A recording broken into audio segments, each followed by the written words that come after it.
Somewhere, right now, a person with a laptop, a webcam, and absolutely no formal credentials is charging $500 an hour to talk to people on video calls, and their calendar is booked solid for the next 3 months. No inventory, no employees, no physical product of any kind, just conversation, sold at a price that would make most licensed professionals do a double take.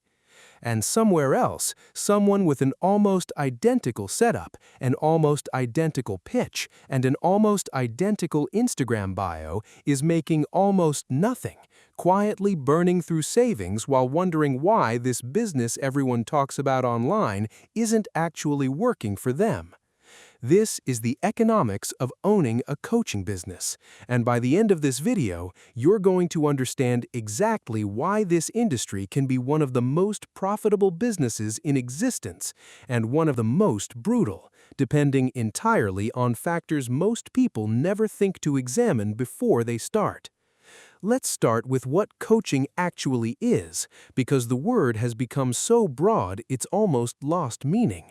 At its core, coaching is the business of selling guidance, accountability, and expertise, typically delivered through one-on-one calls, group sessions, or structured programs, aimed at helping a client achieve some specific outcome. That outcome could be almost anything: starting a business, losing weight, fixing a marriage, building confidence, learning to invest, scaling a company, or simply figuring out what to do with their life. Unlike consulting, which typically involves doing work for a client, coaching is fundamentally about extracting change from within the client themselves, asking questions, providing frameworks, and holding people accountable to commitments they've made to themselves. So let's talk about what it actually costs to start this business, because this is where coaching looks unlike almost anything else we've covered in this series. In the most literal sense, you can start a coaching business with a laptop, a webcam, and a video calling app, all of which most people already own. There's no equipment to purchase, no inventory to manage, no physical location required. The realistic starting cost for a bare-bones coaching business can be genuinely close to $0, which is precisely why this industry has exploded in popularity over the past decade. It's also, and this matters enormously, exactly why it's become oversaturated with people who have no business charging anyone for anything. Now here's where coaching starts to reveal its actual economics, because unlike a business built on physical trucks or machines, the primary cost in coaching isn't equipment, it's the cost of actually acquiring clients. And this is where the entire business either works spectacularly or fails completely. A coach with no existing audience, no proof of results, and no clear specialization is essentially trying to sell an intangible service to strangers who have absolutely no reason to trust them. This is brutally difficult, and it's the exact reason the vast majority of new coaches struggle to sign even a handful of paying clients in their first year, regardless of how genuinely skilled they might actually be at the coaching itself. So let's talk about pricing, because this is where coaching gets genuinely strange compared to almost every other business model.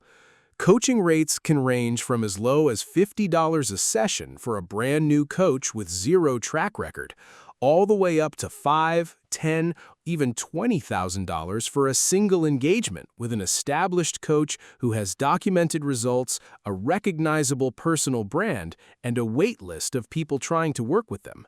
That's not a small variance. That's a difference of several hundred times between the low end and the high end of the exact same fundamental service, one-on-one conversation and guidance. Understanding why that gap exists is essentially understanding the entire business model. The honest answer is that clients aren't really paying for the coach's time. They're paying for perceived transformation, and perceived transformation is driven almost entirely by proof, positioning, and story. A coach who can point to specific, quantifiable results Clients who doubled their revenue, lost 50 pounds, got promoted, saved their marriage, can charge dramatically more than a coach offering the exact same conversational format without that evidence. Because the client isn't buying an hour of talking, they're buying confidence that this specific person can get them a specific outcome they desperately want. This is exactly why the most financially successful coaches obsess over something that has almost nothing to do with coaching skill itself, their own personal brand and content. Coaches who build a substantial following on social media, publish consistent content demonstrating their expertise, and share genuine client success stories are essentially building a sales funnel that operates continuously without requiring them to cold pitch anyone directly. By the time a potential client books a call with a coach who's built real authority this way, that client is often already consumed dozens of pieces of content, already trusts the coach's expertise, and is arriving genuinely pre-sold, rather than needing to be convinced from scratch. Let's talk about what a genuinely successful coaching business actually looks like financially, because the range here is enormous, and understanding where you land on that range changes everything. A coach charging $300 per session, working with 15 active clients on a weekly basis, is generating somewhere around $18,000 a month, or more than $200,000 a year, working what often amounts to 15 to 20 hours of actual client-facing time per week. That's an extraordinary income-to-hours ratio compared to almost any traditional job, and it's exactly the number that gets shared endlessly across social media as proof that coaching is the ultimate lifestyle business. But here's what those numbers conveniently leave out almost every single time. Behind those 15 paying clients often sits months, sometimes years, of unpaid content creation, failed sales calls, refunded clients, and a personal brand that took real time and often real financial investment to build before it ever generated a single dollar. The coach you're seeing succeed today with 15 clients at $300 a session frequently spent their first year earning close to nothing while building the exact audience and credibility that eventually made those 15 clients possible in the first place. This brings us to arguably the most important and most uncomfortable truth about the coaching industry. The majority of people who attempt to build a coaching business make very little money doing it, and a meaningful number lose money once you account for the courses, masterminds, and marketing coaching they purchase trying to figure out how to get clients in the first place. Industry surveys on coaching income consistently show a brutally lopsided distribution, where a small percentage of coaches earn the vast majority of total industry revenue, while a much larger group earns a few hundred or a few $1,000s a year, essentially amounting to an expensive hobby rather than a real business. So, what actually separates the coaches making real money from the ones quietly struggling in silence? It almost never comes down to who's the better coach in terms of raw skill, and this is genuinely uncomfortable for a lot of people to accept. It comes down to specificity, positioning, and proof. Generalist coaches, the ones offering vague life coaching or business coaching without a sharply defined niche, struggle enormously to differentiate themselves in an oversaturated market. Coaches who narrow aggressively, working exclusively with divorced fathers rebuilding their finances, or first-time startup founders raising their first round of funding, or women recovering from burnout in corporate law, are solving a problem specific enough that potential clients immediately recognize themselves in the pitch, which makes selling dramatically easier and allows for dramatically higher prices. There's a psychological pattern in this industry that deserves real attention because it explains why so many aspiring coaches quietly quit within their first 18 months. Coaching attracts people who genuinely want to help people, which is a wonderful trait in a friend and a genuinely complicated trait in an entrepreneur, because wanting to help people and being able to build a sustainable business around that desire are two entirely different skill sets. Many new coaches are deeply uncomfortable with the actual sales conversations required to sign paying clients, often undercharging dramatically out of guilt or avoiding direct sales pitches entirely in favor of hoping potential clients will simply reach out on their own. Both patterns tend to produce the same outcome, a coaching practice that never generates enough revenue to become a real business, regardless of how genuinely good the coaching itself might be.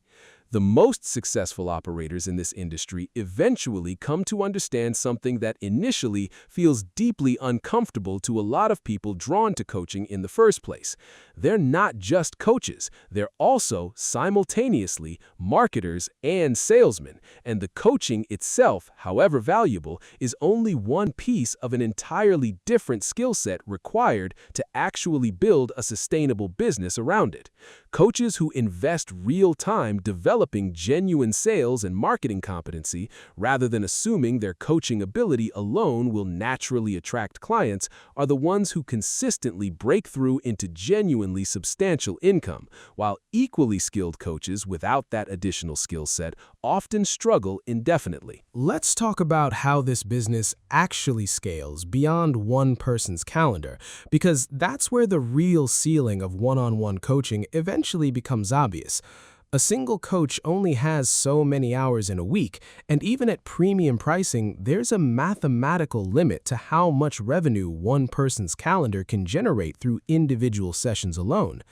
This is exactly why the most financially successful coaches eventually transition toward group programs, where a single coach can work with 20, 50, or even hundreds of clients simultaneously through group calls, structured curriculum, and community support, dramatically multiplying revenue per hour of the coach's actual live time per week across the length of the program. Compare that to seeing 50 individual one-on-one clients, which would require dramatically more hours for a fraction of the income efficiency, and the appeal of group programs becomes immediately obvious. This transition from one-on-one work toward group programs and eventually towards self-paced digital courses that require essentially zero ongoing time investment once built represents the natural evolution path for coaches who successfully scale their income well beyond what their personal calendar alone could ever support. Of course, this scaling comes with its own real risks and challenges. Group programs require genuinely different skills than one-on-one coaching, managing group dynamics, facilitating discussions among strangers, and delivering value at scale rather than in deeply personalized individual sessions. Digital courses, while offering the most scalable income potential of all, typically suffer from dramatically lower completion rates and client results compared to live coaching, which can eventually damage the exact reputation and results-based proof that made the coach's business successful in the first place. The coaches who navigate this transition successfully are the ones who maintain genuine quality and real client outcomes even as they scale, rather than sacrificing substance for the sake of maximizing revenue per hour. So, does owning a coaching business actually make financial sense? The honest answer depends enormously on factors that have almost nothing to do with how good someone actually is at coaching, and almost everything to do with their willingness to develop genuine marketing and sales skills, their ability to niche down into a specific differentiated positioning, and their patience to build real authority and proof before expecting significant income. For someone willing to treat this as an actual business, requiring real strategic thinking and consistent unglamorous work, rather than a passive dream where clients simply appear because the coaching itself is valuable, the income potential is genuinely extraordinary, among the highest income-to-effort ratios of any business in this entire series. For someone hoping their expertise alone will naturally attract paying clients without that additional business-building work, the coaching industry can become an expensive, demoralizing lesson in exactly how difficult it is to sell something nobody can see, hold, or evaluate before they've already paid for it. Maybe that's the real lesson hiding underneath all these numbers. Coaching sits at a strange intersection between genuine expertise and pure salesmanship, and the coaches who thrive aren't necessarily the ones who help people the most. They're the ones who've mastered the much harder skill of convincing strangers through content, positioning, and proof that they're worth trusting with a problem those strangers care about desperately.